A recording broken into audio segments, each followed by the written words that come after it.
Good morning, all. Welcome for history's lecture. Today we'll start with the next part of our lesson number 10, that is Cold War. In the last lecture, we had discussed about the definition of Cold War as well as we talk about the background of Cold War and then actual Cold War which was happened between two groups. One is USSR and another one is USA. And this war actually happened because of two different ideologies. One was communism and another was capitalist. So USSR means Soviet Union, they favored to communism, and USA wanted to spread capitalist ideology in the world. So now Europe got divided into two parts, Eastern Europe and the Western Europe. Eastern Europe means Soviet Union and Western Europe means USA. Okay, so now we'll move to the next point is we are talking about the decade of Detente. So what is this Detente? In the last lecture also we had discussed about this. One more time in brief we are going to discuss about this ideology. The decade of Detente. Decade means 10 years. Okay, so now this was the period when Detente ideology followed by two groups, USSR and USA. So what is this Detente? Now there was the strained relationship among Soviet Union and USA. They wanted to repair their strained relationship, and that's why both this group they accepted Detente philosophy, ideology.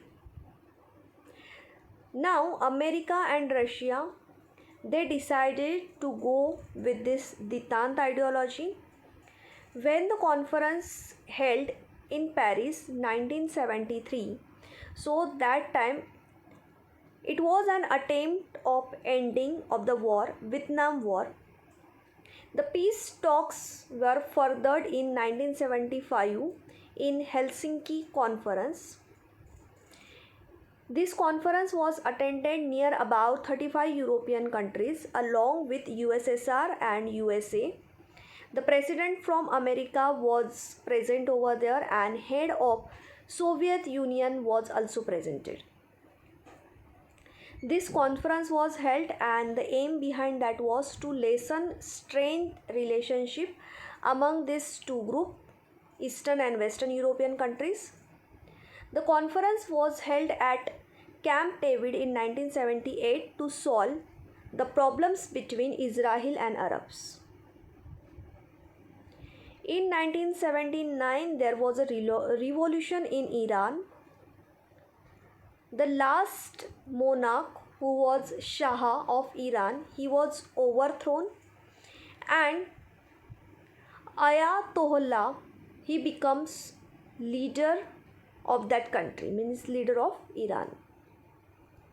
Now here in 1979, Iran they suspended all diplomatic relations with USA and also they withdrew from the policy of CENTO. What is CENTO? That we will discuss further.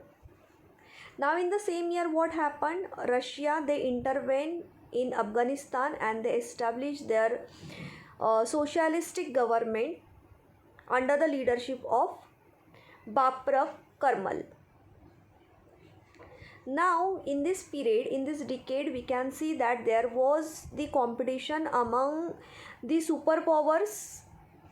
Especially there was the competition for nuclear weapons and the space programming between USA means America and Soviet Union means Russia. The field of sports was also taken into this matter. They also involved sports in Cold War politics. Now, Cold War, this term, it came into existence because of the Soviet Union and because of USA. These two groups were responsible for the Cold War, but they could not inevitably lead to Third World War. It was only Cold War, means there was not direct war within these two countries. Both these countries, they wanted to avoid Third World War, but they were ready for that.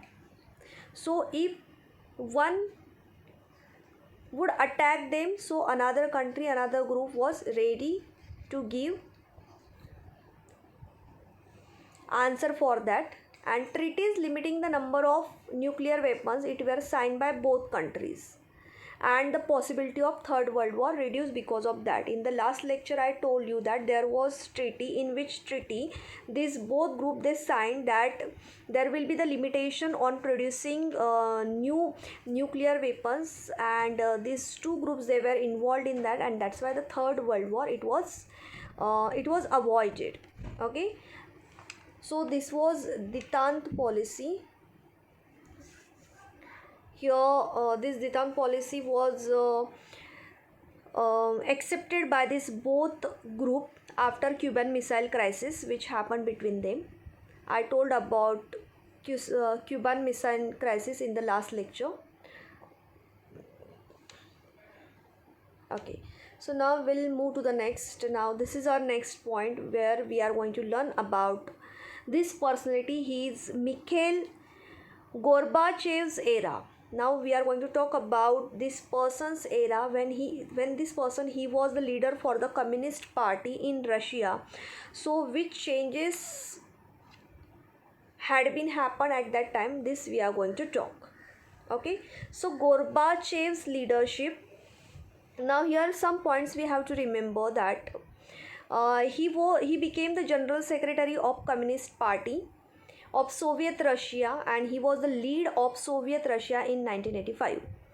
Now he gave more freedom to people, because we know that Soviet Union they were favored for the communism, and communism don't allow people for their freedom for voting. Okay, so they cannot express, they cannot speech, everything every right it is given to government. So this person when he became the leader of Communist Party, so that time at some amount he gave freedom to his people. And that time important to remember that not every empire that faces crisis faces collapse. The role of this person in the break of the Soviet Union has always been waked up with the long-term structural factors of the regime. So during his era, there emerged a better educated Soviet citizen who did not necessarily accept the official doctrine. So people who were opposed to doctrine, so the right was given to them. The people that time they emerged a better educated, they got better education in his era, and they yearned for greater autonomy. There were a number of instant problems for the Gorbachevs as well, including falling economic growth. Now when he was leader, so that time in Soviet Russia there was the economy had grown weaker. So this person he tried to normalize that economy, he tried to restructure the political and the economical system in Soviet Russia. He gave his 100% for that. He attempted the political system by the way of open election. So he declared open election for the people. It was not allowed in Soviet Russia because they followed communism, and it aimed to the authoritarian rule of the Communist Party. So he decentralized the economy machinery of the state. When this person he was the leader, he was the president in Soviet Russia, so that time he decentralized economy system somehow. He decentralized that process, and the author, journalists and intellectuals were given more freedom of their expression. So people, they were not given rights to express their thoughts. So this leader, he gave full authority to journalists that they could express themselves in public.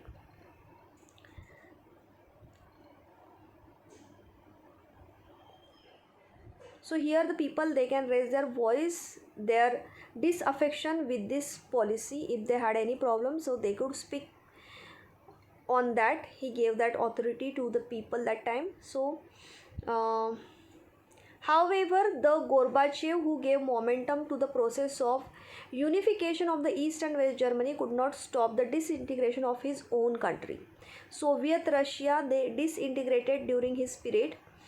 Now what happened? Soviet Russia means what? So many countries are there in this Soviet Union, in Soviet Russia. So now some countries who were opposed to doctrine, who were opposed to communism, they started to decentralize, means they started to remove from that group, from Soviet Russia, and they just left Soviet Union and they accepted capitalist somewhere, because they got importance of capitalist, because in capitalist the people, they have authority, they can choose their own leadership, they can choose their profession, they have authority for industries, for factories there, where they can get more profit.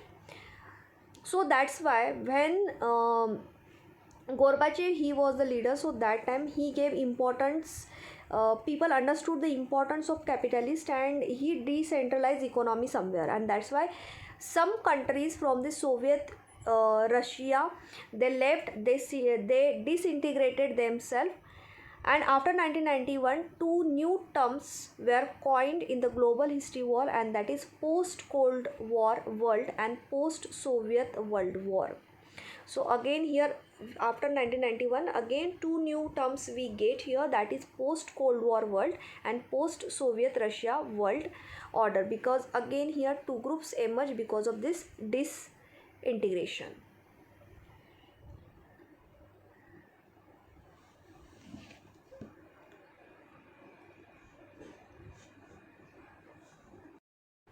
Okay, now next point we are going to discuss, and that is aftermath of the Cold War, means what happened after Cold War. So 1991, it was considered as end of Cold War. Okay, but still countries, they were in that fear, that they were threatened, that so many issues were there front of them, that they could not believe each other. There was strained relationship among countries. There was the question on political misunderstanding among the nations. There was the question among splitting into different groups, priorities to secret politics, then disarmament, use of science for procuring destructive weapons, and there was the neglection for the basic needs like food, clothing and housing. Okay, so here other countries, they were not ready to trust Soviet Union as well as USA, these two groups, because they believe that anytime these two groups, they are going to attack on each other, and all countries, they want peace that time. Okay, and for that thing they wanted to establish some organization here. So the USA and the Soviet Russia, they had to pay heavily for their strategy of letting the situation of Cold War prevail over prolonged period. These two group also, they didn't want war actually, they wanted peace, but they were not ready to trust on each other, because they thought if the person is going to attack on us, so we are not going to sit like this, we are going to give response to that person, we are going to answer that person. So this was the strategy among them, and all these questions were there front of them, not only them but all over the world. Other countries, they were also thinking for the same problems. If both of this group, if they are going to start with the war, so that time they had to involve in that, because somewhere the allied relations were there. So The consequence of the dissolution of Soviet Russia left USA as the only superpower in the world. So now USA was only the country who was superpower in the world after Cold War. And now next we are going to talk about the NATO, ANZUS, SEATO, CENTO, Warsaw Pact. All these are the organization which established after Cold War to maintain peace in the world, to maintain economical relationship, to maintain political relationship, to maintain peace all over the world. This organization was established after Cold War. So one by one we are going to see. America and Soviet Russia during the period of Cold War, they signed some treaties that we are going to discuss. First we are going to discuss about NATO, NATO.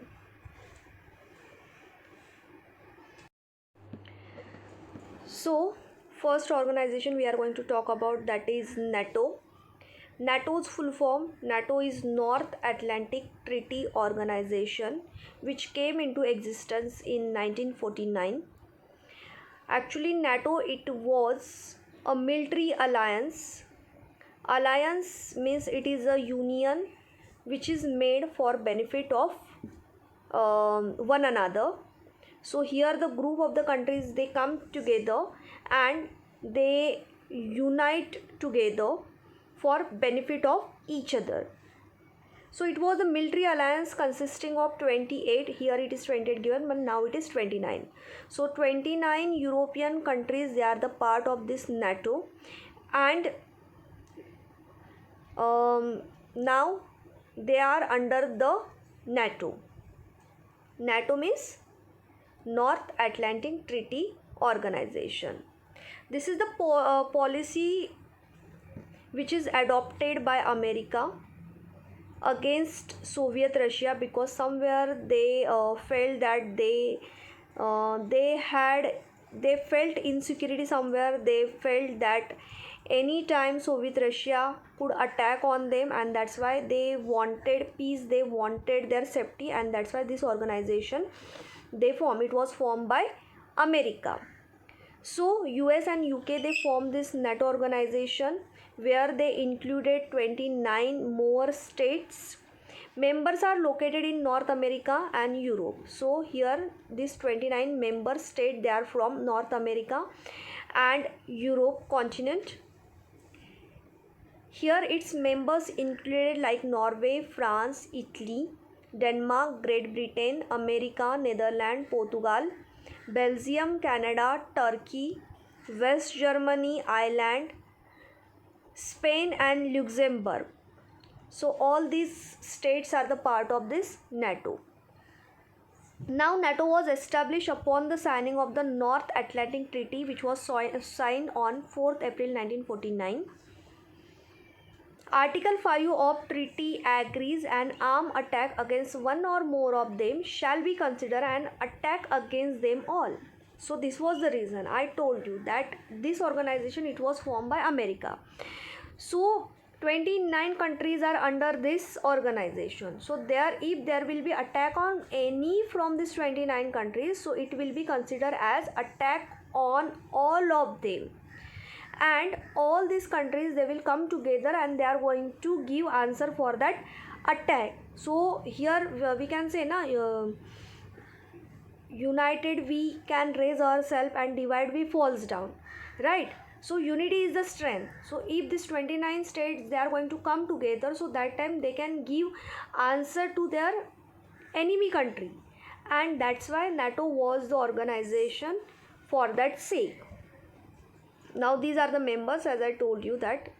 Now here the few of the important terms included in NATO alliances are as next. I am going to tell you that an attack of any of the member countries of alliance would be treated as the attack on all member countries. Already we discussed this point.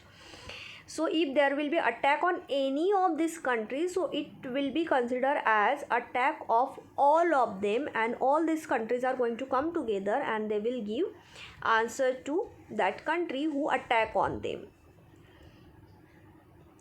all these member countries, they are going to maintain peace, they are going to maintain security. Any of the mutual issues among member countries shall be resolved through discussion, and if there will be any issue among these countries, so that time they are going to come, they are going to sit directly, they are not going to fight, they are not going to war, but by sitting, by discussing, they are going to solve their problem. The headquarters of NATO, it is in Paris, and America had the significant influence of decision making process of NATO. So America was the country who took initial for NATO, and they established this organization. At starting, very few countries were the part of NATO, but now near about 29 countries are included in this organization.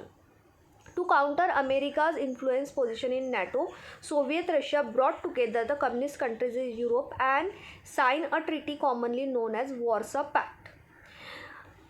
Now here what we could say, जैसे कि अभी दो लोगों के बीच में लड़ाई चल रही है, ओके जैसे मैंने आपको बोला कि there is a conflict between A and B, okay so C is going to support A, D is going to support B, okay. So now what A has done, अभी A ने क्या किया है, जो बाकी के कंट्रीज़ है उनको हमारे पास खुद के पास बुला लिया है और उन्होंने एक ऑर्गेनाइजेशन बना ली है. तो अभी तो बी चुप नहीं बैठने वाला. अगर आपने ट्रीटी बना ली, so we are also going to do something ना for our protection, because we also want support. अगर यहाँ पे 29 कंट्रीज़ इन्वॉल्व हो जाते हैं, सो सोवियत यूनियन अकेला पड़ जाएगा अगर कोई प्रॉब्लम रहा, कभी अटैक हुआ तो.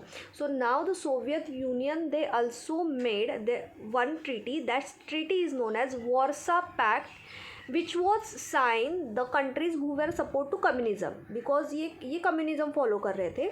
अमेरिका जो है वो कैपिटलिस्ट, जो कंट्रीज़ को कैपिटलिस्ट अच्छा लगा, जिन्होंने उनको फेवर किया, दे included in NATO. Now some countries still were there who supported communism. So Soviet Union, they took all these countries together and they made their own organization, and this treaty, it was known as Warsaw Pact Treaty, which was signed by Soviet Russia and some other Soviet countries. Okay, so I hope that you must have understood. After this lecture, I'll give you one link of NATO that you check. So if there will be any doubt, that will be clear to you, and you can ask in live session also. Thank you and have a nice day.